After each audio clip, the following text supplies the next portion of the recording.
Welcome back, students. So, this is the second part of the lecture 5.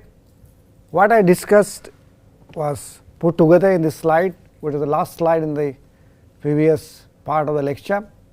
And you know, nature and properties of material depends on chemistry, arrangement of the atoms in the materials, the defect structures. So, we have seen that it is the particular atom type, that is the composition, the arrangements inside the material or in the space, whether it is a 1 dimension, 2 dimensional or 3 dimensional space, that large extent determines the properties of material. Hence, big step or important step in understanding properties of material is to understand this internal structure. That is what we have seen, and we are taking a step to understand that. Now, we will talk about little bit about bonding of the atoms, their arrangements and etc. before we talk about engineering materials. So, structures has two types, obviously internal structures. One is the atomic structure and the crystal structure, which you have discussed. Then you also have a microstructures, which consist of phases and defects and their distributions. More about this we will discuss later lectures or later chapter, that is what I have written. And important aspect for you to understand is that it is this microstructure which can be tailored by mechanical or by processing actually.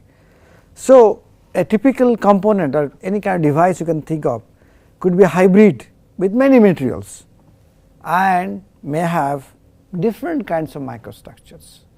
So, when you put them together, we should know how to put them together, right. Then only we can get best performance possible. This is something which is not easy to understand at the beginning, but as we go along you will see that any typical component has many parts, and that is why I call them as a hybrid consisting of many things, and their connections are very important. Whether you talk about a mobile phone or a laptop or a computer, many components, they are put together to give you the best performance. So, you also need to know how they are connected. Well, in this slide I put together everything, all the details what you have learned. This is a very important slide. So, you see we start with the atom or specific type of atoms or whatever is consisting of any material. Atoms are arranged to give you a crystal, crystals will arrange to give a structure, right. That is what we know, and these crystals will also be depending on atoms, bonding between the atoms, that is what is your electromagnetic or what is called the atomic bonding structures, and all these things together when they come in a macro level or sorry micro level, it form a microstructures. Microstructure will consist of phases and defects and the distribution. Forget about residual part now, this is need not to be discussed at the beginning. Now, defects can be vacancies, we talked about it, dislocations, twins, grain boundaries, voids, cracks, many things, right. That is what it is. And this is what you were talking about, different kinds of defect, like these are the twins, grains, boundaries, you can see twin boundaries, and this is a two phase structure. You have a boundaries between the two phases. One is your actually there are more than that, more than two phases. That actually looks like the 3 phase structure. One is green, then you have a red, they have a black. So, you can have multiple phases present in the material, and all these things together forms a component, and component is produced by these processing routes: casting, forming, welding, powder metallurgy, machining, or even thin film routes, many routes.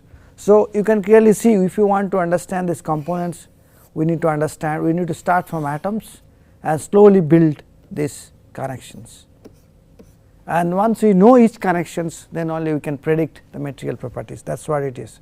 So, I request you to go through all these things little more detailed manner. Do not only think that simply by listening these lectures or slides you will understand everything. Please read some study material books which are already given to you at the beginning, or any standard textbooks will give you a lot of insight what is happening in the material. So, that is what we call as a material science. I hope I have given you, and as you have seen or probably you have heard, there are many properties which are microstructure sensitive, and they actually are controlled by the microstructure control. So, let us talk about little bit about things which you talked about this, how the atoms are bonded together. Here we know that bonding is a very commonly taught even in first year of physics or any engineering courses it is taught.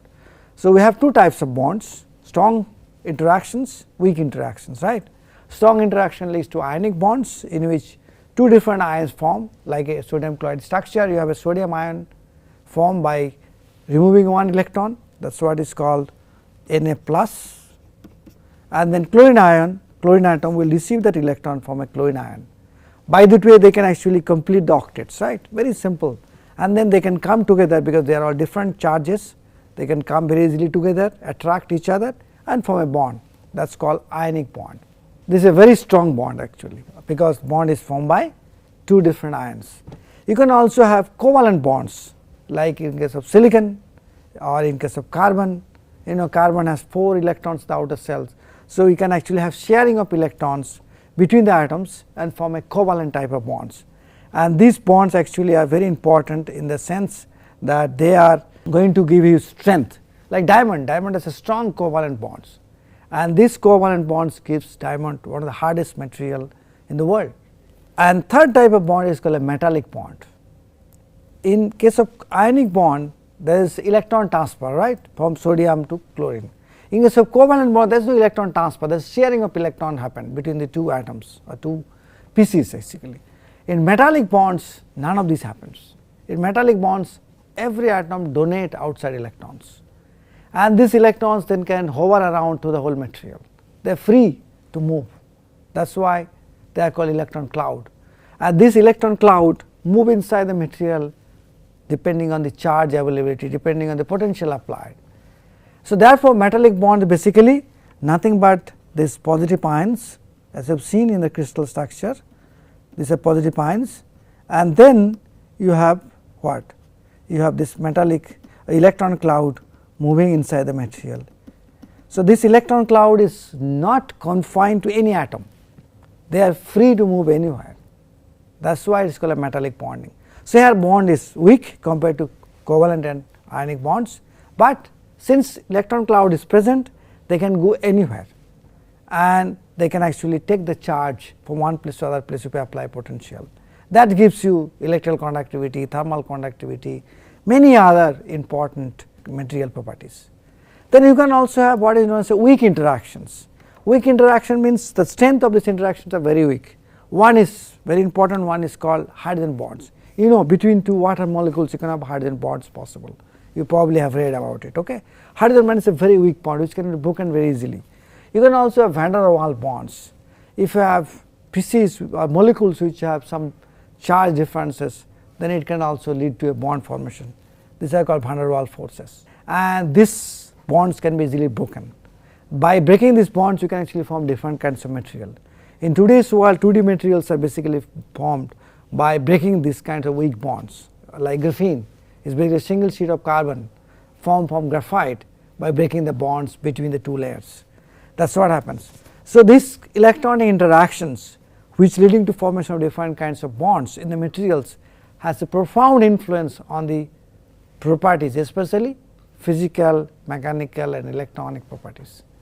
So, it is important to understand these aspects very well. So, I will provide you some different types of bonds, like covalent bond materials has a high melting temperature, hardness is obviously high, ductility will be poor because hardness is high, right. Like diamond has a very hard material, but it is very brittle, if you throw it up it will break like a pieces. Electrical conductivity is very low. Examples are diamond, silicon, germanium, they all actually are having covalent time bonds. In fact, many carbonous materials has covalent types of bonds. Ionic bonds have very high melting temperature. Many of the ionic bond compounds have melting temperature quite high. They are also very hard and brittle. Sodium chloride, as you know, is basically common salt. It is basically very hard, but it is also brittle. It has no free electron available, so that is why there is no electrical conductivity. Zinc sulfide, cesium chloride also examples of that. Metallic bonds, melting temperature can vary depending on the kind of atom present, because electrons are basically in a sea of pool. Ductility is quite high because atoms can easily move from one place to other place. Bonds are not so strong. They have high electrical conductivity because of the large amount of electrons present free to move inside the material. Examples of iron, copper, silver. Then you can have van der Waals bonds. van der Waals materials have very low melting temperature. Same thing true for the hydrogen bonds also, and they are basically soft materials, very soft, they have no hardness because their bond strength is very low. For both the van der Waals and hydrogen bonds, electrical conductivity is exactly low, same as like a covalent bonded materials. Van der Waals bonds are present in all our the neon, argon, krypton, all the gases which are present on the extreme right of the periodic table, right. And hydrogen bond is present for ice between the two water molecules.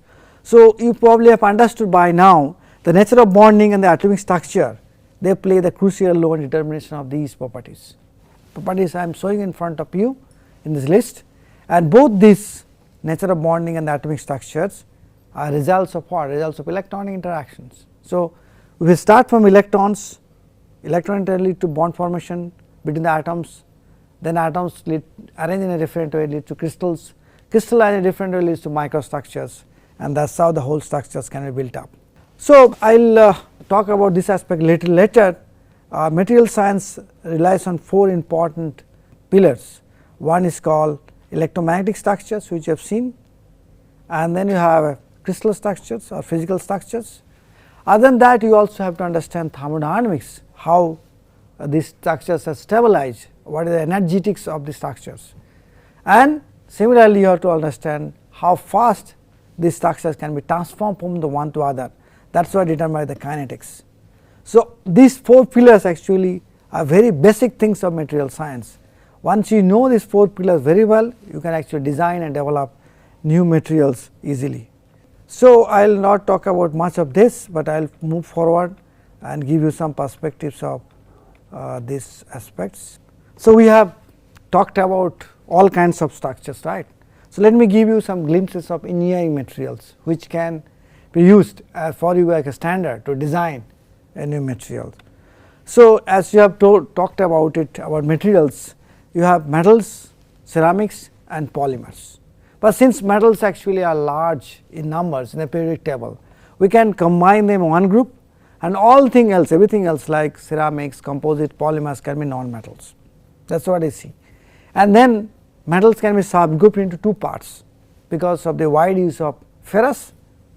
We also divide non-ferrous. Ferrous means iron based basically. Steels, cast iron, actually ferrous, that is why I call as one group, and they are the largest tonnage material used in the world. So, this is how actually one can look at the whole material world. If you are preference to metals, then you have ferrous and non-ferrous. Preference to non-metals, you have composite, ceramics, plastics or polymers actually. Well, for this ferrous, an important aspect is steel actually, and we will talk about little bit on this aspect. Steel is actually nothing but iron. I already talked about a little bit of carbon.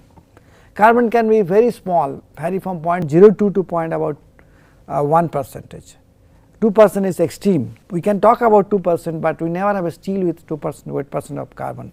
Normally varies from 0.02 to about 1%. And steels can be classified into 2 parts. One is called plain carbon steel, alloy steel. Plain carbon steel means it is iron, little bit of carbon and some very small impurity like phosphorus, sulfur, manganese. Alloy steel means we add other elements intentionally, like let us say stainless steel is alloy steel. You have lot of chromium and nickel present in the stainless steel. Tool steel, it has chromium, moly, many things present intentionally added. That is the difference between plain carbon steel and alloy steel. Plain carbon steel will not have this element present or intentionally added, alloy steel will have that added. So, I do not want to give you these perspectives in a detailed manner, just to show you the steels actually are based on this phase diagram, which is called iron carbon or iron carbide phase diagram, and this is the basis for our steels and the cast iron. As you can clearly see that this is pure iron and this is somewhere going to Fe3C, which is nothing but contain about 6.67 weight percent of carbon. Fe3C compound actually, and I told you iron has a 3 crystal structure, BCC at room temperature, FCC in the intermediate temperature and BCC at high temperature. That is called alpha, gamma and delta. Alpha is a BCC structure at room temperature, gamma is a FCC structure at high temperature or intermediate temperature rather, and delta is basically a BCC structure again at high temperature. And if you add carbon, everything gets changed. That is what this diagram is talking about it. And the gamma iron, which is nothing but a iron in carbon in a solution way, is basically present in the austenite or gamma iron, and maximum amount of carbon can be there at about 2.08%. That is why theoretically speaking we define steels contain 0.02 to 0.28% of carbon, but practically speaking most of the steel contain less than about 1% carbon. Majority of steel contain carbon percentage 0.2 to 0.5%, that is called mild steels. So, therefore, practically definition is carbon concentration is about 0.0 to 1%. Cast irons on the other hand contain large amount of carbon, it can contain about 3.5 to about 4.5 or even 4.8% of carbon in this domain actually you can clearly see, that is what the cast iron domains are. That is why the reason I wanted to show you this diagram. This is the steel, this is the cast iron, and this is the basis for all the steels in the literature. So, let us stop there, we will talk about different aspects of these phases in the next lecture. You can have compounds like Fe3C, you can also have gamma iron like solutions. You should know what is what and how they are actually depends on. A little bit of understanding of the subject is also required to know how the steel structures develop, how the cast iron structure develop, and how they determine the material properties. So, with this let us stop, and I will discuss more about this in the next lecture, and please most important thing for you to know is that I cannot teach everything in detailed manner, because our basic focus will be on how to use AI and ML, artificial intelligence and machine learning to design the materials. So, that is why I can spend little time to give you some idea of material science engineering, but if you want to know more about it, details about it, please read standard state books, textbooks, or you can even go through some other NPTEL lectures which are available on steels or physical metallurgy of materials, that can provide you much better perspectives. But nonetheless, whatever I am giving you, that is enough for you to have very basic understanding of the subject. Okay, thank you.